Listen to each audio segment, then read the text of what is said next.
মূল যে এই আলোচনার স্পিরিট, অংশীদারদের সাথে সার্বক্ষণিক যোগাযোগটা রাখা, সবাইকে নিয়ে চলার চেষ্টা করা। আমরা 7 থেকে 10 দিন আগে এই দায়িত্বে এসেছি।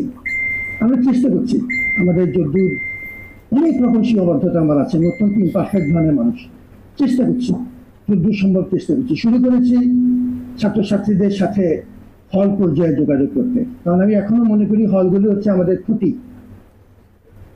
হল দিয়ে যোগাযোগ করা শুরু করেছি। আশা করছি এখন এই পুরো প্রক্রিয়াটা শেষ করতে পারলে আমাদের অংশীজনদের একটা বড় অংশের সাথে আমাদের দেখা হবে। প্রশাসনিক আমাদের এবং একাডেমিক যারা আমাদের লিডার আছেন তাদের সাথে যোগাযোগ হয়েছে। বিভিন্ন ব্যানারে শিক্ষক সমাজের সাথেও, ঢাকা বিশ্ববিদ্যালয় শিক্ষক সমাজ ব্যানারেও আমাদের সাথে কথা হয়েছে।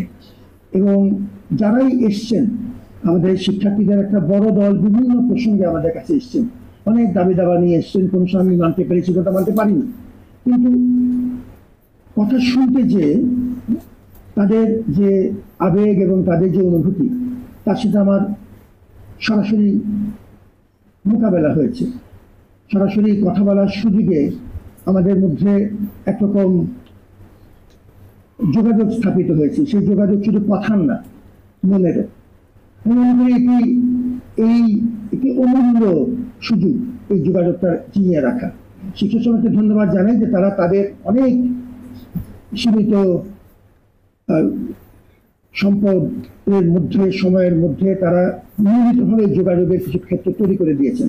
শিক্ষক সমাজের একটা বড় ঢাকা বিশ্ববিদ্যালয় শিক্ষক সমাজের একটা বড় অংশের সাথে আমার কিছু ব্যক্তিগত পর্যায়ের যোগাযোগ আছে।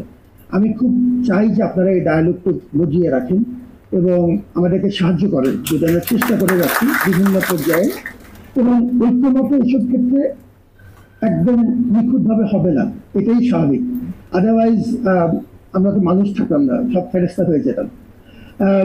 সেটা ঠিক আছে, কিন্তু মোটামুটি বড় দাগে যদি কিছু ব্যাপারে আমরা একমত হতে পারি এবং কোথাও যদি শুরু করা যায়, একটা স্টেপ তো হলো, এটা আশা করছি। তো আমরা যেটা বলেছিলাম যে আমরা ইন্টারাকশনটা করছি আপনাদের এই গাইডেন্স অনুযায়ী, চেষ্টা করে যাচ্ছি ইন্টারাকশনের। অগোছালো হোক, খুব বেশি সুবিন্যস্ত না হোক, অসুবিধা নেই, ইন্টারাকশনটা হোক, কথাবার্তা হোক, মত বিনিময়তে চলতে থাকুক। রাষ্ট্রের সিদ্ধান্ত নিয়ে দিয়ে ভুল হবে, ভুল হবে, আপনি আমাকে বলবেন, আমি আপনাকে বলবো কি যুক্তিতে ভুল হয়েছে, একটা যুক্তি নিশ্চয়ই আছে। যেটি সিদ্ধান্ত ঠিক নিয়েছে সেটিও আমি ব্যাখ্যা করতে চাই, সেই উদ্যোগটা রাখতে চাই। আরেকটি কাজ যেটি করার চেষ্টা করছি সেটি হচ্ছে যে আমাদের মধ্যে এই ব্যক্তিগত কথা বলতে থেকে ক্ষমা করবেন আপনাদের সবাইকে পাওয়া, কারণ আপনারা ঢাকা বিশ্ববিদ্যালয়ের সবচেয়ে গুরুত্বপূর্ণ অংশীজন, অভিভাবকরা এখানে আছেন, অপর বিশ্ববিদ্যালয়ের শিক্ষকরা আছেন। আমরা আসলে এই বিশ্ববিদ্যালয়কে সর্বজনতার বিশ্ববিদ্যালয় করতে চাই, চেষ্টা করতে চাই, অবশ্যই করতে চাই। শিক্ষার্থীরা আছেন। আরেকটা যেটা করছি যে আমাদের মধ্যে, যেটাকে যদি আপনি ধরেন সিনিয়র ম্যানেজমেন্ট টিম জাতীয় কিছু বলতে চান, যেটা আসলে আমাদের ওই অর্থে এখনো কাগজে কলমে নেই। উপাচার্য, উপ উপাচার্য, কোষাধ্যক্ষ, এই তিনটি রেজিস্ট্রার সহ আমরা চাচ্ছি যে এনাদের মধ্যে একটা নিয়মিত যোগাযোগ হোক। উপাচার্যের জন্য এককভাবে সিদ্ধান্ত নিতে না পারেন, তো উপাচার্যের জন্য কোনো এক পেশে না হয়ে যান। এই যোগাযোগটুক এখন যে পর্যায়ে আমাদের আছে, তুলনামূলকভাবে কার্যকর পর্যায়ে আছে, সেটা আমি অত্যন্ত কৃতজ্ঞতার সাথে আমার সহকর্মী, আমার তো এখন টিমে লোকসংখ্যা অত্যন্ত কম, আপনারা জানেন। আমরা যখন শুরু করেছিলাম তখন একজন ছিল না, এখন এটলিস্ট 3 জন হয়েছে। আমরা অত্যন্ত কৃতজ্ঞ যে আমরা এই স্পিরিটটাকে ধারণ করতে পারছি, সিদ্ধান্তগুলো একসাথে নিচ্ছি, যতদূর সম্ভব আলাপ করে নেওয়ার চেষ্টা করছি, যাতে আমাদের একটা কালেক্টিভ রেসপন্সিবিলিটি থাকে এবং একটা অফিস যেন হঠাৎ করে ক্ষমতা না হয়। আর অন্যান্য যে বিষয়গুলো, ঢাকা বিশ্ববিদ্যালয় জনগণের বিশ্ববিদ্যালয়, এবং যে বিচারেই বলেন না কেন, ঢাকা বিশ্ববিদ্যালয়ের যে কোনো সম্পদ, যে সম্পদের কথা বলেন, এটি নিয়াজ আহমেদ খান কিংবা রুবের সদস্যের ব্যক্তিগত সম্পদ নয়, এটা একটা জনগণের সম্পদ। জনগণ যেভাবে চাইবে সেভাবে চলবে, এটা নিয়ে কোনো সমস্যা নেই। আচ্ছা, আর একটা শেষ কথা, আপনাদের যে প্রস্তাবনাগুলো, এর অনেকটুকু কিন্তু অন্যান্য বিশ্ববিদ্যালয়ের জন্য প্রযোজ্য হতে পারে। গুরুত্বপূর্ণ কাজ হয়েছে, এর হয়তো সাজানোর ব্যাপার নিয়ে আমরা একটু আলাপ করতে পারি, একটু হয়তো প্রায়োরিটাইজেশন করতে পারি যে কোনটা আগামী 6 মাসে করা সম্ভব, কোনটা আগামী 6 বছরেও করা সম্ভব না। তার একটা হিসাব হয়তো করা সম্ভব, কিন্তু এর অনেকটুকু আমি মনে করি এমনকি আমাদের যে বেসরকারি বিশ্ববিদ্যালয় বলতে যেটা বোঝায়, আসলে বিশ্ববিদ্যালয় তো সরকারি বা বেসরকারি হয় না। বিশ্ববিদ্যালয়ের পরিচালন ব্যবস্থা সরকারি বা বেসরকারি হতে পারে, কিন্তু বিশ্ববিদ্যালয়ের যে মৌলিক লক্ষ্য, এটি সমাজের প্রতিষ্ঠান, সমাজের জন্য জ্ঞান উৎপাদন করবে, বিতরণ করবে, সঞ্চালন করবে।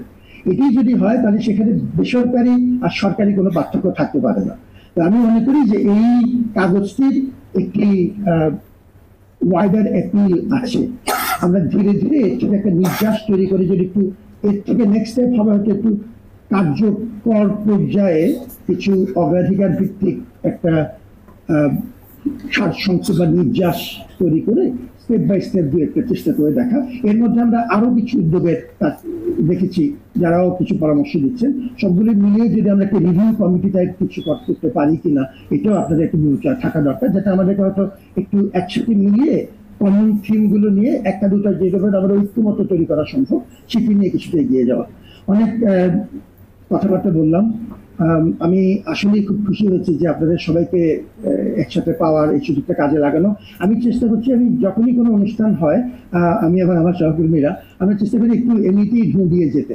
ঢাকা বিশ্ববিদ্যালয়ের যে কোনো অনুষ্ঠানে মানুষের অধিকার আছে, আমাদেরও অধিকার আছে আপনাকে একটু দেখে যাওয়ার। সুতরাং আমি অনেক ক্ষেত্রে রবাহুত হয়েও যাই, দাওয়াত যদি নাও পাই, একান্ত অনাহুত না হলেই হলো, রবাহুত হয়ে যেতে রাজি আছি। আপনারা অনেক সম্মান দিয়েছেন এই দাওয়াত দিয়ে আপনাদের। আমরা যদি একটু ছুটি হতে পারি, আমাদের এখন বিশ্ববিদ্যালয়ে একাডেমিক কার্যক্রম চালু করা খুব দরকার। অভিভাবকরা আছেন, আপনাদের জন্য বলছি, একাডেমিক কার্যক্রম শুরু করার ব্যাপারে আমরা বেশ কিছু অগ্রগতি করেছি এবং আমরা আশা করছি যে যদি এই ধারাটা বজিয়ে রাখতে পারি, সবার সাথে কথা বলে করছি, অংশ নিয়ে কথা বলে করছি, মোটামুটি একটা ঐক্যমতের ভিত্তিতে করছি। সেই জন্য একটু সময় লাগছে।